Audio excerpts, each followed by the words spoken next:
नमस्कार दोस्तों, आपका स्वागत है अपने YouTube चैनल PFP में। आज हम कुछ ऐसे स्टॉक्स के बारे में बात करने वाले हैं जहां पर आर या पार वाली सिचुएशन देखने को मिलने वाली है। या तो ये स्टॉक्स अपने रेजिस्टेंस को तोड़कर भारी तेजी दिखाएंगे, स्टॉक्स रॉकेट हो जाएंगे, वरना इसी रेजिस्टेंस को फेस करके स्टॉक में हमें करेक्शन देखने को मिल सकता है, स्टॉक वापस नीचे आते हुए नजर आ सकते हैं। तो ऐसी सिचुएशन में हमें क्या करना चाहिए उसके बारे में पूरी चर्चा करेंगे। लेकिन उससे पहले अगर आपने चैनल को सब्सक्राइब नहीं किया है तो प्लीज सब्सक्राइब कीजिए और रेगुलर अपडेट्स पाने के लिए नोटिफिकेशन बेल को प्रेस कीजिए। साथ ही साथ टेलीग्राम चैनल को भी ज्वाइन कीजिए जिसकी लिंक डिस्क्रिप्शन बॉक्स में दी गई है।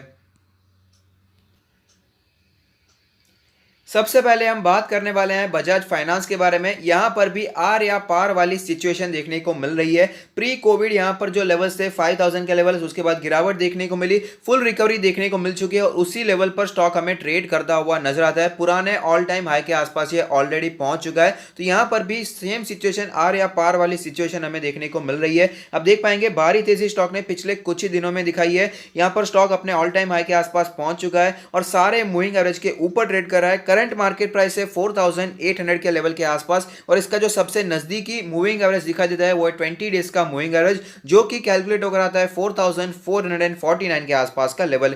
यहां पर पहले कैसी सिचुएशन देखने को मिली उसके लिए मैं 1 वीक चार्ट देखने वाला हूं, जहां पर हर एक कैंडल 1 वीक को रिप्रेजेंट करती है। तो यहां पर तो आप फिलहाल देख ही पाएंगे कि पुराने रेजिस्टेंस के आसपास ये ऑलरेडी पहुंच चुका है, लेकिन सेम सिचुएशन पहले भी कई बार देखने को मिली, तो उसे एक बार स्टडी करने की कोशिश करते हैं। तो इसका पुराना ऑल टाइम हाई था 3700 के आसपास का लेवल, उसके बाद गिरावट देखने को मिली, 3000 पर सपोर्ट लिया, वापस तेजी दिखाई और अपने पुराने ऑल टाइम हाई को तोड़ दिया। ब्रेकआउट वाली सिचुएशन हमें देखने को मिली थी और आप देख पाएंगे 3700 के आसपास ही स्टॉक ने फिर से यहां पर सपोर्ट लिया था, जब वापस स्टॉक में थोड़ा सा करेक्शन देखने को मिला और अपनी तेजी यहां पर कंटिन्यू रहती हुई नजर आई थी। ये तो हो गया एक बार, इससे पहले भी ऐसी सेम सिचुएशन हमें देखने को मिली है। अब देख पाएंगे इसका पुराना ऑल टाइम हाई था 3000 का लेवल, 3000 का लेवल हमें यहां पर एज ए रेजिस्टेंस दिखाई दिया, प्रॉफिट बुकिंग दिखाई दी, 2000 के आसपास स्टॉक आ गया था। उसके बाद फिर से भारी तेजी दिखाई दी और 3000 का लेवल भी टूटता हुआ नजर आया था, स्टॉक उसके ऊपर जाता हुआ नजर आया था, लेकिन फिर से करेक्शन देखने को मिला और यही रेजिस्टेंस 3000 का जो लेवल रेजिस्टेंस के साथ दिखाई दिया था, यही लेवल एज ए सपोर्ट दिखाई दिया और वापस हमें तेजी कंटिन्यू रहती हुई नजर आई। ये तो हो गया दूसरी बार। इससे पहले भी एक बार हमें सेम सिचुएशन देखने को मिली, उसे भी एक बार स्टडी कर लेते हैं। अब देख पाएंगे 2000 के लेवल पर पुराना ऑल टाइम हाई था, करेक्शन देखने को मिला, 1500 के आसपास स्टॉक आ गया था, फिर से तेजी दिखाई, 2000 का लेवल टूट गया, स्टॉक हमें 3000 तक जाता हुआ नजर आया था, 3000 के आसपास हमें प्रॉफिट बुकिंग देखने को मिली और उसी 2000 के लेवल पर स्टॉक ने फिर से सपोर्ट लिया और वापस हमें तेजी कंटिन्यू रहती हुई हम नजर आई थी। तो हमने देखा कि कई बार स्टॉक में सेम सिचुएशन देखने को मिली है। जब भी स्टॉक अपना पुराना रेजिस्टेंस तोड़ता है और ब्रेकआउट की सिचुएशन दिखाता है तो स्टॉक एक ना एक बार वापस उसी लेवल को रिविजिट करता है और वापस तेजी हमें कंटिन्यू रहती हुई नजर आती है। तो ऐसे में दो सिचुएशन लेते हैं। पहली सिचुएशन की अगर यहां पर हमें ब्रेकआउट देखने को ना मिले तो क्या करना चाहिए। अगर ब्रेकआउट देखने को नहीं मिलता है और स्टॉक हमें वापस करेक्ट होता हुआ नजर आता है तो अगर आप एक लॉन्ग टर्म निवेशक है तो इसमें चिंता करने की जरूरत नहीं है, क्योंकि स्टॉक अच्छा है, फंडामेंटल्स इसके काफी स्ट्रांग है, एनबीएफसी का कामकाज करता है, अच्छा स्टॉक है, इसे अपने पोर्टफोलियो में आपको कंटिन्यू होल्डिंग करना चाहिए। और साथ ही साथ अगर आप अपना पोर्टफोलियो हमसे रिव्यू करवाना चाहते हैं तो उसका लिंक भी हमने डिस्क्रिप्शन बॉक्स में दे दिया है।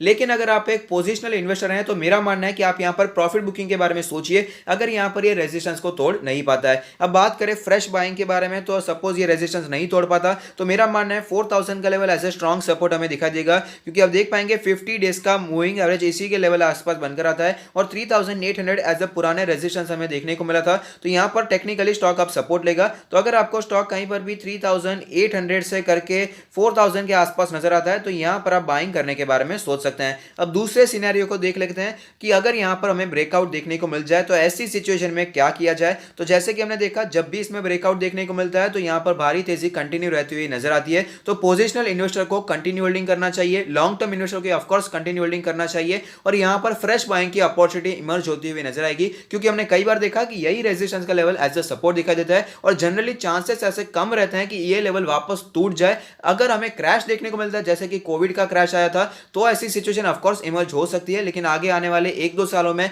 ऐसा कोई भी ट्रिगर फिलहाल हमें यहां पर दिखाई नहीं दे रहा है। तो अगर रेजिस्टेंस टूट जाता है तो आप फ्रेश बाइंग के बारे में सोच सकते हैं।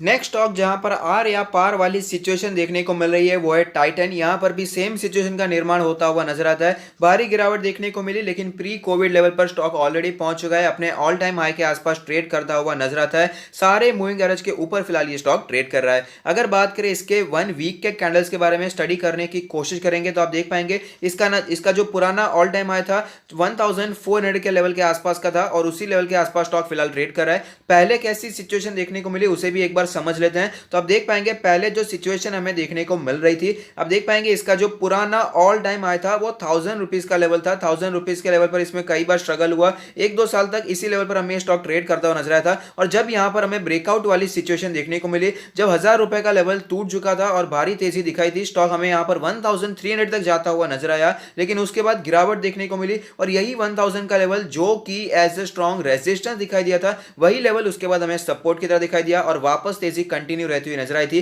लेकिन यही लेवल 1300 1400 का लेवल ऐसे स्ट्रॉन्ग रेजिस्टेंस 2-3 बार दिखाई दिया है और स्टॉक फिलहाल उसी लेवल पर ट्रेड कर रहा है। ये तो पहली सिचुएशन हो गई, पहले भी ऐसा हमें यहां पर होता हुआ नजर आया, उसे भी स्टडी करने की कोशिश करते हैं। तो आप देख पाएंगे इसका पुराना ऑल टाइम हाई था 450 के आसपास का लेवल, 450 के आसपास स्टॉक गया, फिर हमें यहां पर गिरावट देखने को मिली, 300 के आसपास स्टॉक आ गया था, रिकवरी देखने को मिली, 450 तक स्टॉक फिर से पहुंच गया, लेकिन ब्रेकआउट नहीं दे पाया। वापस स्टॉक ने 300 के लेवल को रिविजिट किया था, ये 2015 से 2017 की घटनाक्रम में, और आप देख पाएंगे वापस हमें यहां पर स्टॉक में तेजी देखने को मिली और 450 के लेवल पर ब्रेकआउट देखने को मिला, स्टॉक में तेजी दिखाई दी और थोड़ा सा करेक्शन जरूर दिखाई दिया था, लेकिन 450 के आसपास ही सपोर्ट लेने के बाद वापस हमें तेजी कंटिन्यू रहती हुई नजर आई। तो यहां पर भी हमने देखा कि कई बार ऐसा हुआ है, पुराने रेजिस्टेंस को जब भी स्टॉक तोड़ता है तो भारी तेजी देखने को मिलती है। ब्रेकआउट की सिचुएशन के बाद स्टॉक में भारी तेजी देखने को मिली है और जनरली स्टॉक अपने पुराने रेजिस्टेंस को रिविजिट करता है और वहीं पर सपोर्ट लेने के बाद पुरानी तेजी हमें कंटिन्यू रहती हुई भी नजर आती है। तो ऐसी सिचुएशन में क्या करना चाहिए अगर हमें ब्रेकआउट देखने को नहीं मिलता है?